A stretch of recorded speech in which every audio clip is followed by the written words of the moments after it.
The content of this podcast is for informational purposes only and should not be considered medical advice. Always consult with a qualified healthcare professional for any health concerns.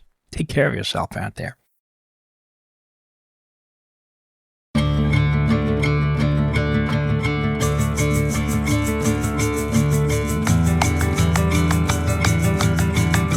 Welcome to Unravelling, a podcast that sees the world through the lens of mental health. I'm Kurt White, a social worker and psychotherapist. And I'm Mary Wilson, a journalist. And if you're listening to today's episode, thanks so much for being here. We're going to cover a very serious topic of suicide, and that's because on the day this episode airs, it is September 10th, World Suicide Prevention Day.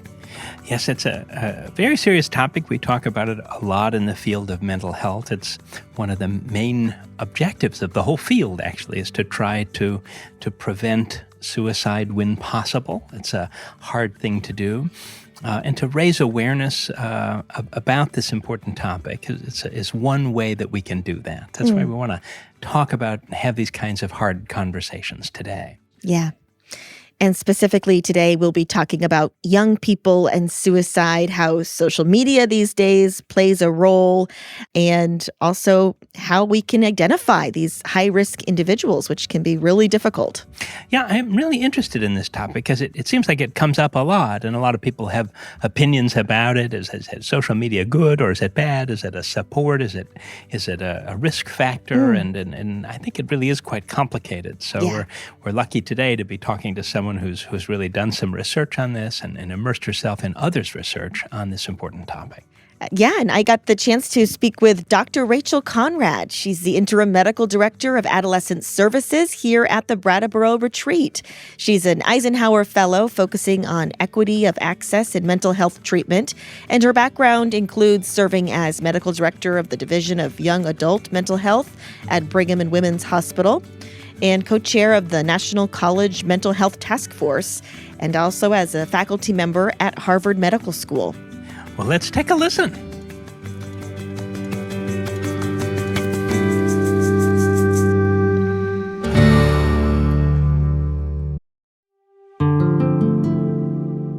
Hi, Mary cutting in to thank you for listening and to ask that you please give us a good review and share with a friend if you're enjoying what you're hearing. And we're also interested in hearing from you. If you have thoughts, feedback, suggestions for further topics that we might discuss, or anything you'd like to share, you can call us and leave a message at 1-802-258-POD3. That's 802-258-POD3, or send us an email or a voice memo at Unravel, UNRAVEL, at BrattleboroRetreat.org. Unravel at BrattleboroRetreat.org. We'll put that also in the show notes. Back to the show.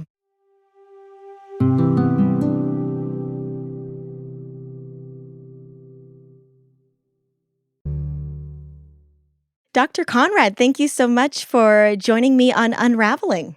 I'm really happy to be here and to talk about some issues that are really relevant to our daily life at the Brattleboro Retreat and are, I think, important to a lot of parents and families and to the community right now. Yeah, it's a really dark topic and it's complex. We're talking about youth suicide. And let's first just set the scene here because unfortunately things have not been moving in a positive direction with youth suicide. Is that right?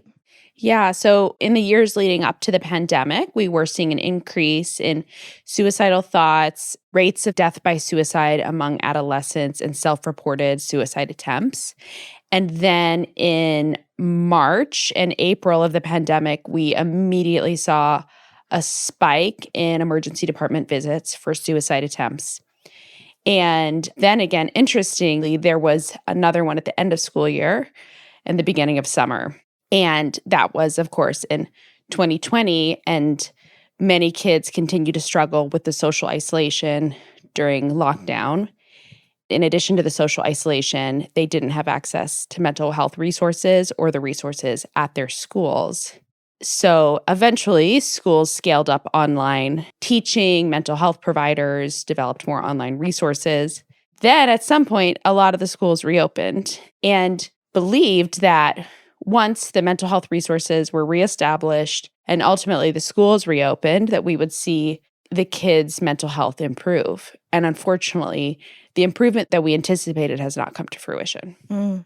Yeah, the numbers are pretty shocking. The CDC reported in 2023 that 22% of high school students seriously considered suicide in the past year. So, like you said, it doesn't seem like things are improving. Yeah, the pervasiveness of suicide and self-harm in this generation is unprecedented. And access to evidence-based treatment for suicidal thoughts and self-harm is really challenging. People who are at highest risk of suicide are the least likely to report suicidal thoughts. So, for example, adolescent girls are much more likely to have self-harm and are much more likely to report suicidal thoughts. But typically their suicide attempts are less lethal. Whereas adolescent boys report suicidal thoughts much less frequently, but their suicide attempts are much more lethal and they actually have a higher risk of death by suicide. So you would think that maybe a kid goes to their pediatric appointment and they're screened and asked the question, are you thinking about harming yourself? And even if they are, they will most likely say that they're not. Often the kids who are talking about it may not actually be at the highest risk. So it's very challenging to match the actual suicide risk of the patient with the mental health resources. The people who are at the highest risk, they are the least likely to get access to care for a lot of reasons, some of which is, providers are hesitant to take on the highest risk patients. And so providers in strained systems who are overwhelmed by their current amount of patients, when they get a referral for a kid who's mildly anxious and otherwise coping okay, that case is a lot more appealing than a kid who has psychosis and maybe high risk of violent behavior. And so what is challenging in a really strained, under-resourced system is that the kids who tend to get into treatment are actually the ones that are less sick, and the sickest kids are the least likely to get care. Wow, that's so unfortunate. What else is it about this particular developmental time, the teen brain, that makes some of these kids so at risk? So there's something in the way the brain develops that's interesting and feels a little bit paradoxical, that they're both anxious and they're impulsive and engaged in high-risk behaviors. Because you would think, they're highly anxious, they would be inhibited, withdrawn, and less likely to engage in high-risk behaviors. But the challenge is their prefrontal cortex, which is planning, coping, finding ways to tolerate and manage distressing feelings, is underdeveloped. And then their amygdala, which is about reactivity, fight or flight, anxiety, is huge. So they have all of this anxiety and intense emotional feelings coming from their amygdala, and they don't have enough development of their prefrontal cortex to be able to cope with the intensity of those feelings. Almost a perfect storm. Yeah, and it's also, if you think about the amount of time and the hassle of getting into treatment, the wait lists, the paperwork, the insurance barriers, if they're prescribed a medication, figuring out how to go to the pharmacy. Most of the patients until age, when they're leaving for college, have parents who are helping them to navigate all of the hassles of our healthcare system. But certainly if they move out after high school or go to college, trying to explain, what a prior authorization is to a college freshman who's just trying to figure out how to feed themselves 3 times a day, it becomes a real barrier.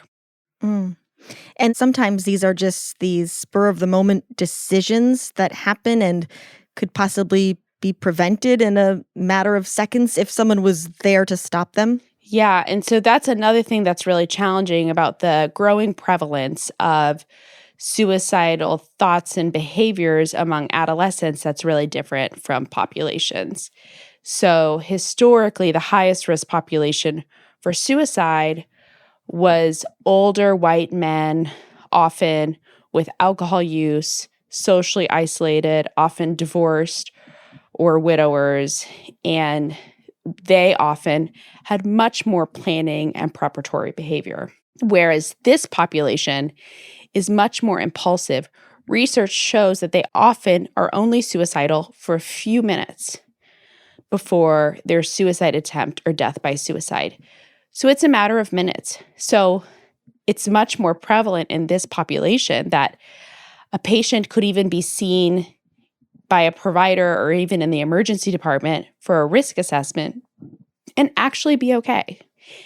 Have a plan, be more regulated, cope well, and then maybe they go home and they have a conflict with a parent, or much more common in this patient population, their new boyfriend or girlfriend of 3 weeks, and they're triggered by that, and then there's an impulsive suicide attempt when they've only, been assessed hours before. And so that's a really unique challenge in this patient population, is the degree of impulsivity. That's so heartbreaking, because I think we've all known someone who has known someone who died by suicide, and you hear their family members and friends say, they were fine yesterday, they seemed like themselves, they were laughing. Is that often the case? Yeah, so adolescent suicidal behavior is much more associated with this impulsivity and what we call emotional dysregulation, which is these intense emotional up and down. So in other populations and older populations, there's a more classic presentation of depression. Their energy is lower, their motivation is lower, maybe they're not keeping up with activities, maybe they're not keeping up with hygiene. I remember one of my mentors would talk about, pay attention to their garden. Have they stopped watering their plants? And so we would see these much more classic symptoms of depression increase over time in other patient populations, whereas the presentation in adolescents is much more extreme up and down, and also things that are more complicated to treat. If we have a classic depression, we know we have medications like antidepressants that work for the low energy, the low motivation. But when we're talking about adolescents and these extreme emotions, there's not a particularly effective medication for that. And in addition, we really can't control the fact that they might get in a fight with their boyfriend and girlfriend in 3 hours. And so there's a lot of external factors that are unpredictable. And so the suicide risk assessment is more challenging. Let's talk about this time of year, September, kids getting back into school. This time of social transition can also be a risky period for teens. In child and adolescent psychiatry, we see seasonal fluctuations that are very different from other patient populations. And so there are kids who have a lot of difficulty over the summer with the lack of structure. Maybe they have executive dysfunction and difficulty managing their sleep schedule and kind of get all out of whack when they don't have someone forcing them to be at school at a certain time, or they really need the structure of school, or they have a family situation that is really not able to provide adequate supervision for them during the summer. So there are certain kids who become at risk during the summer. There's different kids who become at risk during the school year. And so the college admission process and the financial stressors associated with college has increased so much over the past few decades. And so kids who have a high degree of perfectionism and obsessive characteristics of their personality might go back to school extremely anxious about grades, or for seniors, extremely anxious about college applications. And there's, some kids who get more bullied at school. What role does the school play in all of this? What is sort of their ethical duty to their students when it comes to suicide risk? That's a really challenging question. Schools are managing how to provide care for certain individuals who are struggling with self-harm or suicidal thought. But at the same time, self-harm and suicidal thoughts are extremely contagious among adolescents. And so it might be better for that individual adolescent to stay in school, have structure, be around friends, have extracurricular activities to try to give them some connectedness and belonging. But having them in school with the self-harm and the suicidal behavior then exposes risk to the classmates and the community. So schools are in a really challenging position, trying to decide how to manage these patients, trying to support the individual child, but also protect the community. Mm. And you touched on suicide contagion. I know that's something that's unique to adolescents, and we actually covered it in an episode of Unravelling. We can link to that in the show notes. And that's when suicide truly can be contagious, when the exposure to one case of suicide can trigger others. Why is it that adolescents particularly are subject to this? So historically, suicide contagion was in schools, particularly in colleges and universities. And there were a few very tiny schools who had horrible episodes of suicide contagion. There was one really tiny school that had 4 suicides in one fraternity. And it was thought like they're all in the dorms together. It's this incredibly intense interpersonal experience. It was historically in these really small, tight-knit communities. However, we're seeing a new form of suicide contagion through social media.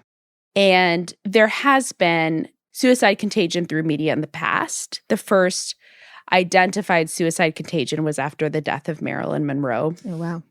Where the general population of young adult women had a significantly higher rate of death by suicide after Marilyn Monroe's death. So it is something that we've been aware of for decades, but the degree to which this is happening on social media is really alarming. Mm. And those risks, the dark side of it, how does suicide contagion work through social media? So one of the first big cases of suicide contagion on social media was after 13 Reasons Why. There's very clear data that there were a couple hundred excess deaths of adolescents after the release of 13 Reasons Why. And that was the Netflix show. Yeah, that was a Netflix show that basically violated all of the recommendations that have been made about the depiction of suicide. It was highly graphic. It was an oversimplified narrative. It was very much kind of about retaliation and accusation, and all of the reasons that it's dangerous to communicate that suicide is a solution. And so it was very clear after 13 Reasons Why that there was an excess of deaths in the target audience. And then subsequently, there's been a lot of attention to algorithms, particularly on Facebook and the other platforms associated with Meta, that have gotten a lot of attention, where kids who look at content related to eating disorders receive more information about ways to act out their eating disorder and more strategies. And the same with suicide, to the extent that there are now suicide kits available on the internet to order. Oh my gosh. So are there any sort of protections in place through these algorithms? Or, because I mean, the recommendations, they've been spread, the terminology to use, the avoiding of those graphic descriptions, it seems like that's widespread, but it's not really being put into motion. So the case against Netflix for 13 Reasons Why, I think it was 2018 or 2019, brought forth by parents against Netflix, was thrown out. We've seen a lot more action towards Facebook and the parent company Meta in the more recent years. There are numerous states have pursued lawsuits against Meta for these algorithms that expose adolescents to more self-harm, suicidal behavior, and access to lethal means and preparatory means for suicide. And so we are seeing an increase in the accountability of organizations that are responsible for these algorithms. And we know teens are spending a lot of time on social media, right? Is it all bad? I think that that's a complex question. There are ways that teens find belonging. And there are ways actually that teens get helpful psychoeducation, as we call it, learning about their mental health, and that there are helpful resources on social media. For example, social media has been enormously effective in destigmatizing something called borderline personality disorder that often emerges in adolescence. Historically, it was such a stigmatized diagnosis.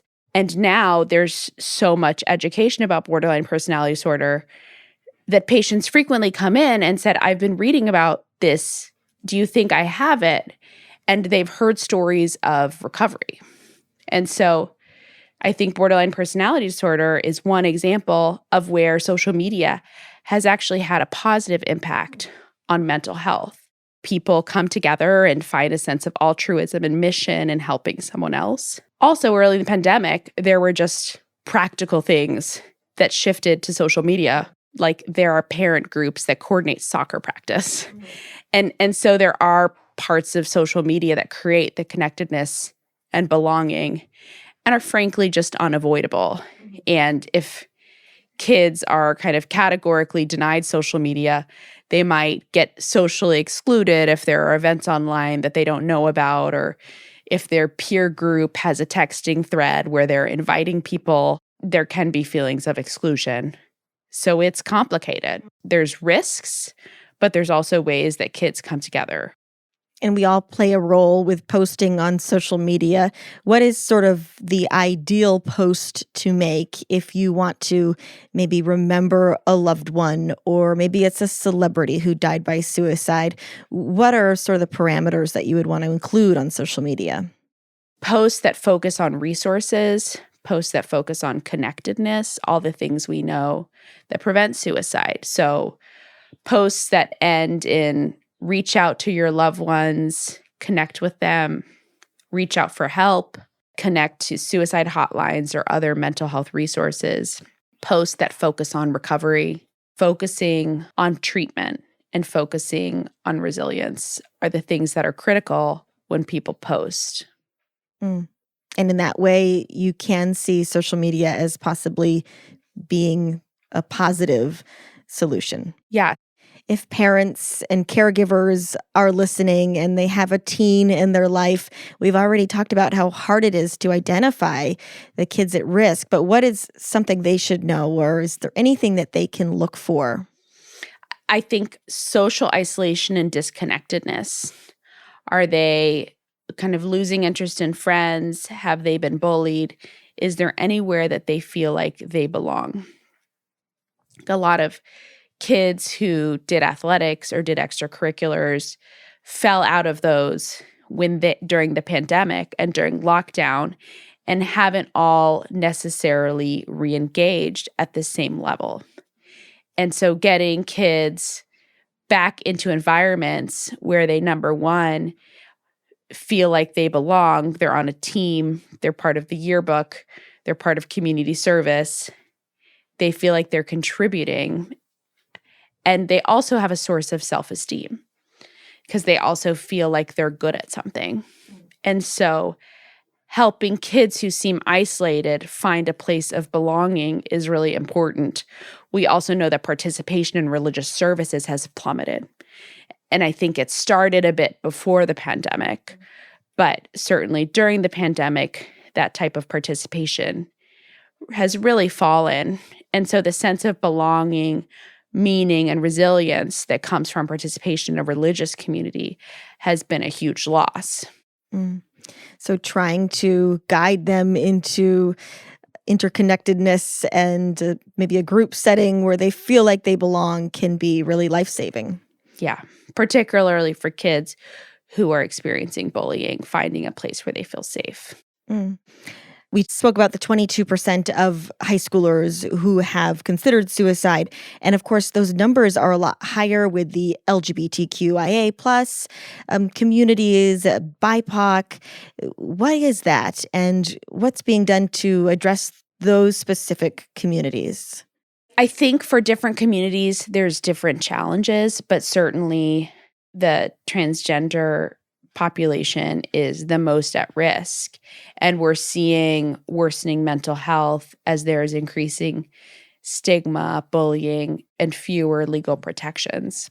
I think it also can be different in the BIPOC communities because some of them have more stigma against mental health resources, or often first-generation Americans with parents who are immigrants and might have different cultural backgrounds or different religious backgrounds. So I think it's a little bit complex because there's different risk factors and different barriers to treatment. but certainly anything that makes people feel stigmatized, othered, marginalized is going to increase their risk. The other challenge is Medicaid. I conducted a study of a kind of a secret shopper where we called providers, psychiatrists specifically, who were advertising on Psychology Today as accepting new patients. And patients with private insurance, it required more than 9 phone calls. Patients with Medicaid can require up to 70 phone calls to find a psychiatrist. And if you think about being in a vulnerable state and finally being willing to ask for help and then feeling this rejection over and over and over again when you're actually trying to get treatment. And so if patients are already hesitant, they already feel stigmatized, even for the person with the highest motivation and the most self-esteem, making 70 phone calls would be uncomfortable. And if we're talking about people who feel vulnerable and may be struggling with the motivation or might have ambivalence about seeking treatment, you can understand that those phone calls would be terribly demoralizing. You can imagine that many people give up. Yeah, making one phone call these days can be hard enough, let alone 70. Mm-hmm. Wow. So calling this a contagion, suicide contagion, it sort of equates it to a disease, like alcoholism is a disease. What are your thoughts on suicide kind of being maybe labeled a disease in that context? I think that mental health and suicide deserve the same public health interventions as other health conditions. And I think it's always interesting, like comparing, do schools audit compliance with diabetes treatment the way they monitor compliance to a mental health treatment? Or how would the school respond to a norovirus outbreak as compared to suicide contagion? And so I think it's actually an important exercise to compare mental health conditions with other health conditions and think about the way we are or aren't treating these patient populations. And there are still many insurance that don't cover mental health or don't cover addiction treatment. It's also such a false dichotomy, right? Addiction affects the brain, the body, the mental health, the behavior, and has many, many outcomes on people's physical health, as does depression. And so I actually think it's important to use the language that we use for other health conditions. If you break your leg, you're going to a medical hospital, and it's still not exactly on the same playing field as if you have depression. Are you going to get help? Yeah, there is not what we call mental health parity, which means availability of evidence-based treatment for mental health conditions as compared to other health conditions. We're moving in the right direction, I hope, with that. Is that true? I think it's really a challenge. A lot of it is related to funding. There's a lot of concerns right now about what will happen. Looking at interventions going forward, are there any that you find most promising right now? I think that working towards peer support and different types of community mental health workers, there's a lot of promise there. One thing that I think is really effective that is very challenging to implement and scale is group psychotherapy, particularly for adolescents where connectedness and belonging and destigmatization are so critical for them. But group psychotherapy is enormously complex to coordinate, trying to find the right group of people, trying to get people to stay engaged, trying to get a decent number of the group, people missing appointments, and then the group becoming awkwardly small. So I think group psychotherapy has a lot of potential.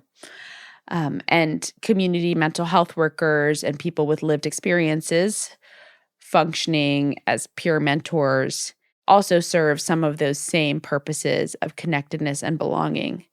The challenge with implementation there is when you have peer mentors and community health workers, how do you have quality of training when typically, conventionally, people who work in mental health had a master's degree, a PhD, a PsyD, other doctoral degrees, which can't be the solution because someone with a PhD or a PsyD or a medical degree, takes 5 to 10 years.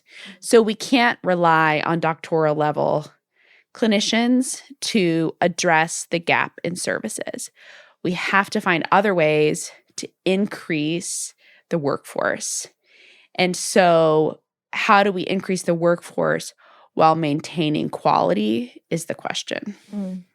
And what is it other than the sort of connectedness about those group settings that could really help kids? Often a group setting can be skills-based, and patients can model for other patients what are the skills that worked for them. And often, particularly among adolescents, they will take advice from a peer more than an adult who seems really detached.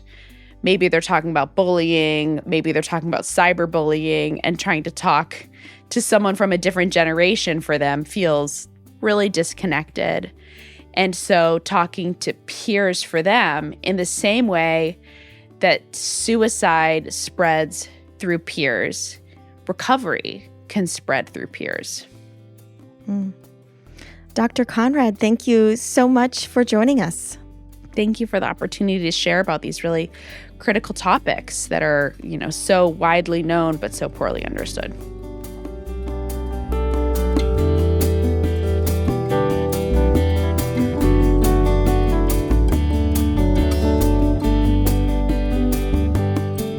And we really thank Dr. Conrad for being on the podcast. Joining us again is Kurt. Hi, Kurt. Hi, Mary. Thank you. It's been a real pleasure to listen along. Although it was certainly a heart-wrenching and somber thing to think about, suicide in this young population, isn't it? Yes. Kids are, just at the prime of their life. And to know that the impulsivity that goes into this, that these decisions can happen, within just minutes of an emotional trigger is just so sad that, you're not able to be there when it happens and stop them. Yeah, you wish you could just sort of swoop in, grab them, and tell them everything's gonna be okay in the end. It's so much in life to be hopeful about, and there's so many other ways to tackle really complicated problems and pains.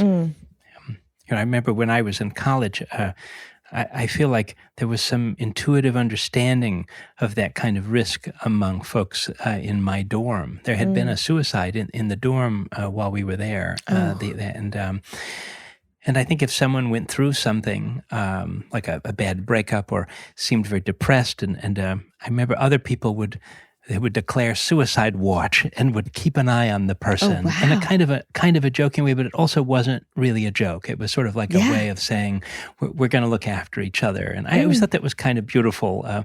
People didn't always get along even. Where it was sort of like they knew something about this kind of risk that she's describing. That was a thing that came up for me while I was listening. And that sort of highlights what we need is, more rapid response and just continual access to care. That's right. So if anyone out there is struggling with this as an issue or knows someone that is, there are resources available. Yeah, the 988 Suicide and Crisis Lifeline. You can even text that number, or you can go online, 988lifeline.org, and chat with someone there. Well, thank you, Mary, for that special interview. And thanks also to our listeners for joining us in this past year on this wonderful ride of a podcast and learning all of these things right along with us. That's right. And we want to thank Dr. Conrad again as well. And we'll see you all next time.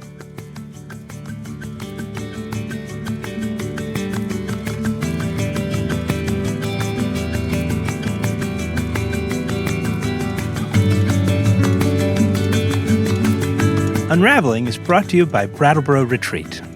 Our producers at Charts and Leisure are Andrew Atkin, Hans Buteau, and Jason Oberholzer.